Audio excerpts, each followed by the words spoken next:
Picture this. It's the late 15th century India. A land of abundant resources and diverse cultures is attracting foreign traders. Dominating the landscape is the prosperous Mughal Empire, an astonishingly rich and powerful entity, its influence spanning far and wide. This was an era of grandeur, where art, culture, and commerce thrived under the Mughal rule. Now let's shift our focus to the coasts. The allure of India's wealth has not gone unnoticed.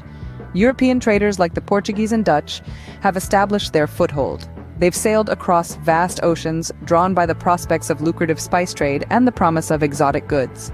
India, during this period, was at the crossroads of intense geopolitical intrigue.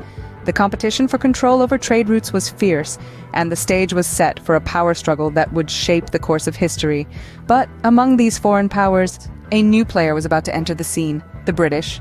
Fast forward to 1601, when the British East India Company was formed. This wasn't just a group of traders looking for exotic spices, but a group of ambitious merchants with royal backing, seeking to establish a foothold in the lucrative Indian subcontinent.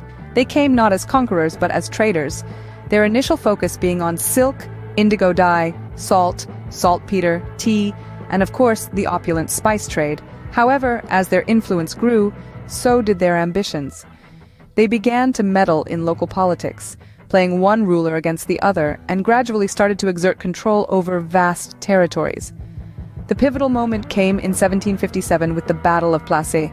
This was not just a battle, but a turning point that marked the beginning of British political rule in India. With the Battle of Plassey, the British had successfully laid the foundation of their rule in India. The British rule in India was not just about politics and trade, it altered the very fabric of Indian society. Let's begin with the introduction of Western education. Prior to the British rule, education in India was primarily focused on religious and philosophical teachings. However, the British introduced a system of education that emphasized English language and Western sciences. This shift had profound implications. It created a new class of Indians who were Indian in blood and color, but English in tastes, in opinions, in morals, and in intellect. Next, we move on to the infrastructural developments. The British introduced railways, telegraph, and postal services. These developments revolutionized communication and transportation in India. Railways connected remote areas to major cities, fostering trade and commerce. The telegraph and postal services made communication faster and more efficient. However, it wasn't all positive. The British rule was also marked by several negative impacts. For instance, India faced some of the worst famines in its history during this period. The British economic policies resulted in the exploitation of Indian resources, and the wealth of the nation was drained to Britain. Another glaring aspect of British rule was the racial discrimination faced by Indians. Indians were treated as second-class citizens in their own country. The British held all the high-ranking positions, and Indians were not allowed to hold any significant posts in their own administration. This discrimination was not just limited to the government and administration, it was prevalent in every aspect of Indian society. Despite these negatives, it's important to note that British rule also brought about several reforms. The abolition of sati, the practice of widow burning, and the introduction of widow remarriage are examples of social reforms introduced during this period. From the beneficial to the detrimental, British rule left an indelible mark on India. The impact of this period is still visible in modern India, whether it's the English language, the railway system, or the legal and administrative systems. The British rule, in many ways, shaped the India we see today. The winds of change were blowing by the mid-20th century. A powerful surge of nationalism was sweeping across the Indian subcontinent. At the heart of this movement was a simple man with a profound philosophy, Mahatma Gandhi. His doctrine of non-violent resistance, known as Satyagraha, galvanized millions, creating a unified force against British imperialism.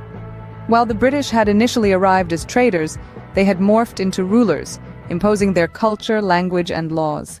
However, the Indian people, led by Gandhi and other freedom fighters, began to resist this imposition, demanding their right to self-governance. The struggle was long and arduous, marked by peaceful protests, civil disobedience, and a call for Swaraj, or self-rule. The British, unable to quell this rising tide of nationalism, eventually conceded.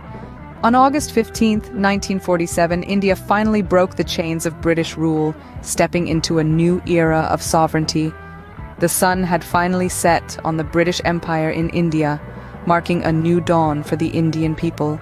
In those 5 minutes, we traveled through centuries of Indian history. We journeyed from the vibrant pre-British era to the momentous arrival of the British on Indian soil. We explored the profound impacts of British rule, both positive and negative, and witnessed the hard-fought journey to independence. Through it all, we've seen how this period of drastic change continues to influence India's path. The British era in India was a period of drastic changes, some of which continue to shape India even today. हमारे channel को subscribe कीजिए और साथ ही bell icon दबाएं, जिससे समय पर notification आपको मिलती रहे। आपका एक लाइक हमें प्रोत्साहित करता है जिससे कि हम नई वीडियो बनाएं। Thanks for your support.